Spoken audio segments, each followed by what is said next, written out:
You think running will make you safe? His voice was low, dangerously soft. I am the only thing keeping you alive, Lillian.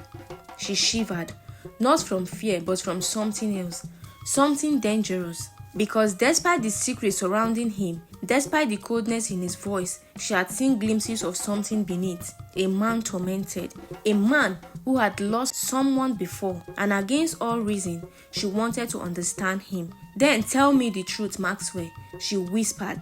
Let me in. A muzzle in his jaw ticked. That's the problem, Lillian. I already have. After that night, something changed between them. Maxwell was still cold, still guarded, but now there were cracks in his armor. He started having breakfast with her instead of dining alone in his office. He asked about her past, not for show, but because he wanted to know. And when she had nightmares, he was the one who came to her room, sitting silently by her bed until she fell asleep again. Lillian found herself drawn to him in ways that terrified her. One night, as they sat on the balcony, the city lights flickering below, she finally asked, "Do you regret marrying me?" Maxwell exhaled, swelling his whiskey. "I don't regret things, Lillian. I just adapt."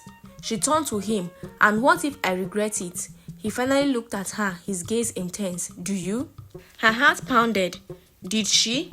The answer should have been yes, but it wasn't. Instead of answering, she whispered, "Tell me about Amara." His expression darkened, but he didn't push her away. "She played me. She made me believe she loved me, while secretly working against me." He took a deep breath.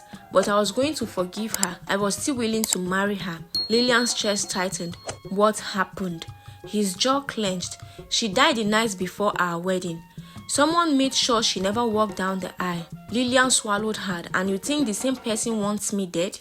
Maxwell didn't reply, but the way his fingers tightened around his glass told her everything. He wasn't protecting her out of obligation. He was protecting her because he couldn't lose another woman the way he lost Amara. And that realization sent a shiver through her soul. One evening, a storm raged outside, lightning flashing across the sky. Lillian stood by the window of her bedroom, watching the rain lash against the glass. Then the door creaked open. She turned, and there he was, Maxwell, his shirt slightly unbuttoned, his hair tousled as if he had been running his fingers through it. Neither of them spoke. He stepped forward, stopping just inches from her. His gaze dropped to her lips and her breath hinged. "I shouldn't want you," he murmured, "but I do."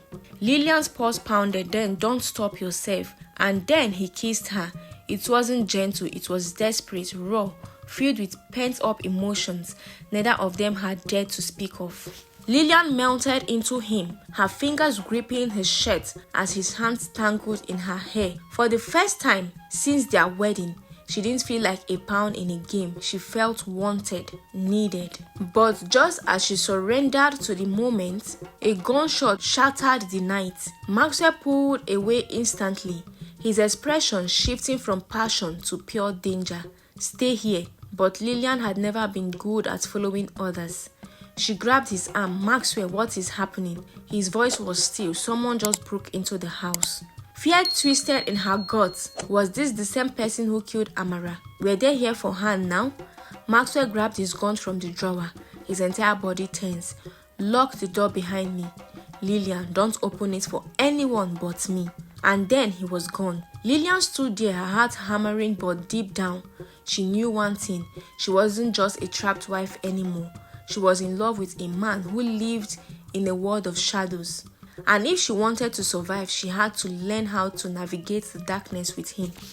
The silence after the gunshot was deafening. Lillian stood frozen in her bedroom, her fingers still tingling from Maxwell's touch, her heart pounding from the memory of his kiss. But fear soon took over. He is in danger. She turned toward the door, her mind battling between obedience and instinct. And there she heard it, footsteps, slow, calculated, moving toward her room. Her breath hinged. Maxwell had told her to lock the door, but what if it wasn't him coming back?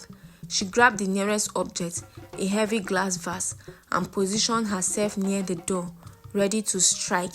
The knob turned. This is it. But as she raised the vase, Maxwell burst through. his face tense, his gun still in his hand. "Lillian, are you okay?" His voice was sharp, urgent.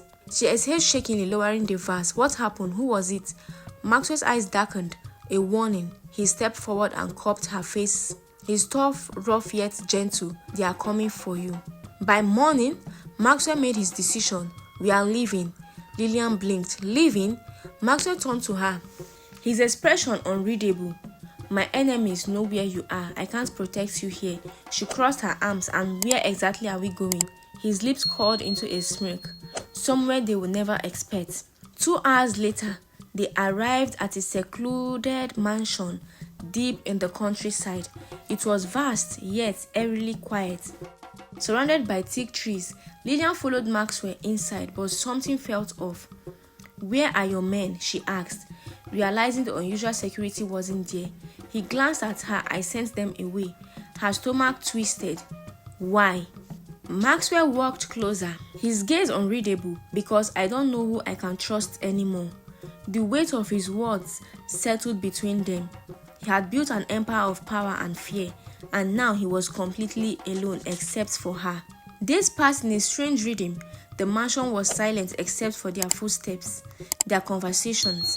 Maxwell was different here, less guarded, more intense. One evening, Lillian found him outside by the lake, staring into the dark water. "You don't sleep much, do you?" she said softly. He chuckled, though there was no humor in it. "Men like me don't sleep. We just wait for the next attack." She hesitated before stepping closer. "You don't have to do this alone, Maxwell." He turned to her, his gaze locking onto hers. "You should hate me." Lillian swallowed. "Maybe I should, but I don't." He moved so fast, she barely had time to react. 1 second, he was standing a few feet away. The next, he had her pinned against a tree, his body pressing into hers. "You have no idea what you are doing to me, Lillian." His voice was rough, almost broken. Her breath caught. "Then show me."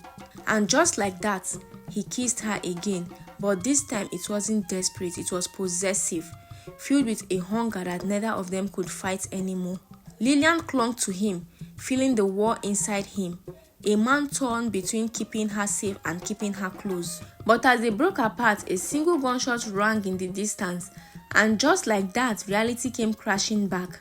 Maxwell grabbed her wrist, pulling her towards the house. Inside, now, Lillian's heart raced as they locked the doors. "Who is doing this?" she demanded. "Why am I being haunted?" Maxwell hesitated. Then finally he said the words that changed everything. "Because you weren't chosen by accident." Lillian's stomach dropped. "What do you mean?" He exhaled sharply. "The debt your parents owed, it wasn't just money, it was a contract. And you weren't sold to me, you were sold to them first." A chill ran down her spine. "Them?" Maxwell's voice was grim. "The same people who killed Amara." Everything clicked.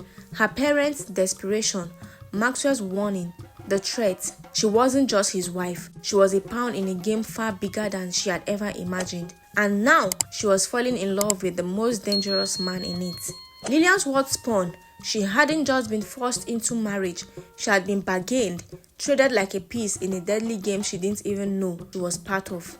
And the worst part, she had fallen for her captor. Her heart clenched as she stared at Maxwell, whose face remained unreadable, but his eyes, those dark, haunted eyes, held something close to regret. "You should have told me," she whispered. Maxwell exhaled sharply. "I wanted to, but you didn't." Silence stretched between them, the storm outside rage mirroring the tumult inside her. "What do they want from me?" she asked, her voice quieter now. Maxwell hesitated. "A long time ago, your father had made a deal with them in exchange for wealth, power and status. He promised them something in return." Lillian's breath hinged. "What?" Maxwell's gaze darkened. "You!" Her stomach twisted violently. Her father had promised her before she was even old enough to understand the cost. A cold realization settled over her. "That's why you married me?" Maxwell didn't answer immediately. Instead, he stepped closer, his hands clenching onto fists. "At first, yes, I took you to protect you from them, but things changed." Lillian's chest ached. "Changed how?" His jaw tightened. "Because I fell in love with you, Lillian." The words sent a shockwave through her, but before she could process them, the lights flickered and then went out completely. A sharp bang echoed through the house. They were here. Maxwell cursed under his breath. "Stay behind me." But Lillian wasn't about to be a pawn anymore. The door burst open. Mark's men flooded in, their guns raised. Maxwell moved fast, too fast, pulling the trigger before they could react. Bang, bang, bang. 3 men went down instantly, but more followed. Lillian grabbed a knife from the counter, her hands shaking but determined. No more running. A hand grabbed her wrist from behind. One of them had gotten past Maxwell. She twisted, slashing blindly, and the man howled in pain as the blade cut across his arm. "Lillian, run!" Maxwell roared, but she didn't. Instead, she plunged for the gun one of the fallen men had dropped. Her fingers wrapped around it. Just another attacker raised his weapon toward Maxwell's back. She didn't think, she just pulled the trigger. Bang! The man crumpled. Maxwell turned sharply, his expression a mixture of shock and pride. The remaining attackers hesitated, seeing their numbers dwindled. One of them growled, "This isn't over." Then they retreated into the night, disappearing as quickly as they had come. Silence. The smell of gunpowder lingered in the air. Lillian stood there, her chest rising and falling rapidly, the gun still in her grip. She had just killed a man. Her hands trembled, but Maxwell was suddenly in front of her, taking the weapon from her grasp. "It's over." His voice was rough, his touch firm but reassuring. Lillian looked up at him for now, because she knew this fight wasn't over, but she wasn't a weak, scared girl anymore. She was Maxwell's wife, and she would fight beside him no matter what came next. The next morning, as the sun rose over the countryside, Lillian stood by the balcony, staring out at the horizon. Maxwell joined her, wrapping his arms around her waist from behind. "You saved my life last night," he murmured. She leaned back against him. "And you saved mine." He turned her around, cupping her face. "I meant what I said, Lillian. I love you." Her heart swelled. "I love you too." Maxwell's lips met hers, slow and deep, sealing their fate. They had been forced together by fate, by betrayal, by danger. But now they were together by choice, and nothing, not her past, not their enemies, would take that away from them.